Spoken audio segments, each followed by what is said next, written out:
विकसित ओडिशा यात्रा रे विकसित बालेश्वर गठनर अयमारंभ सदर निर्वाचन मंडली रे 62 कोटी ऊर्ध्व टंकार विभिन्न प्रकल्प उद्घाटन और शिलान्यास कले मंत्री रवि नायक। राज्यर बीजेपी सरकार विकास वार्ता आज बालेश्वर सदर निर्वाचन मंडली रे सफलतार रूप नहीं।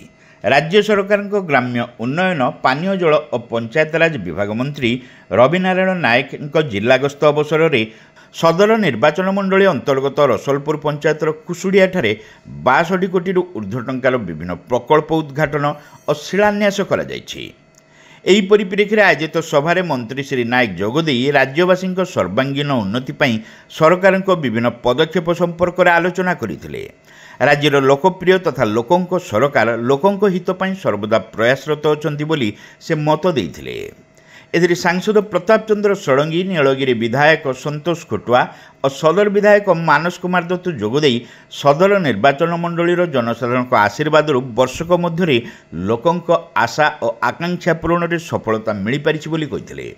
एही अवसर में मंत्री श्री नायक ग्राम्य उन्नयन विभाग पक्षर 5.53 कोटी टंका खर्च अटकल सारथा पंचायतर रानुगिरी छक ठारू बड़ गुलापदा गोचर पर्यंत रास्ता, 5 कोटी 5 लक्ष टंकार चारगछिया नईघाट ठारू जदू नईघाट पर्यंत रास्ता और 5 कोटी 23 लक्ष टंकार परीक्षा आरडी रोड ठारू बलरामगढ़ी रास्ता उद्घाटन करिथिबा बेले 8 कोटी 31 लक्ष टंकार सार्थाबाली साई स्कूल ठारू पंचुपड़ा रास्ता, 5 कोटी 87 लक्ष टंकार आरडी रोड रो कुसुडिया दे पलताडिहा रास्ता, 6 कोटी 64 लक्ष टंकार गोविंद प्रधान घर ठारू मनसा मंदिर फिसेरी रास्ता, 4 कोटी 32 लक्ष टंकार बांकेश्वर ठारू रणसाईडिया रास्ता, NH 60 रु नगरम पर्यंत रास्ता प्रभृतिर शिलान्यास करथिले। सेहीपरि 79.70 लक्ष टंका खर्च अटकल बेड़पोछ अराड़ा ग्राम्य जल जोगाण प्रकल्प, 88.55 लक्ष टंका खर्च अटकल डुबुराई ग्राम्य जल जोगाण प्रकल्प, 80.55 लक्ष टंका खर्च अटकल कुसुड़िया ग्राम्य जल जोगाण प्रकल्प उद्घाटित होइथिला।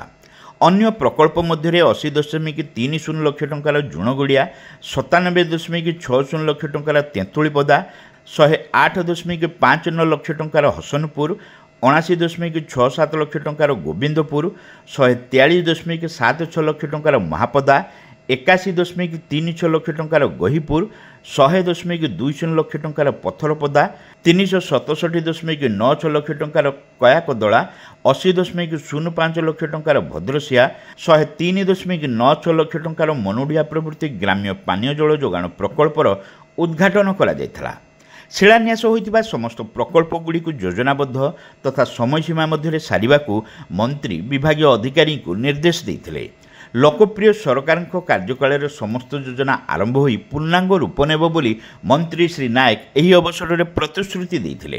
कार्यक्रम में बालेश्वर जिलापाल सूर्यवंशी मयूर विकास, आरक्षी अधीक्षक राज प्रसाद, अतिरिक्त जिलापाल सुधाकर नायक विभागीय अधिकारी माने मंचासीन थिले।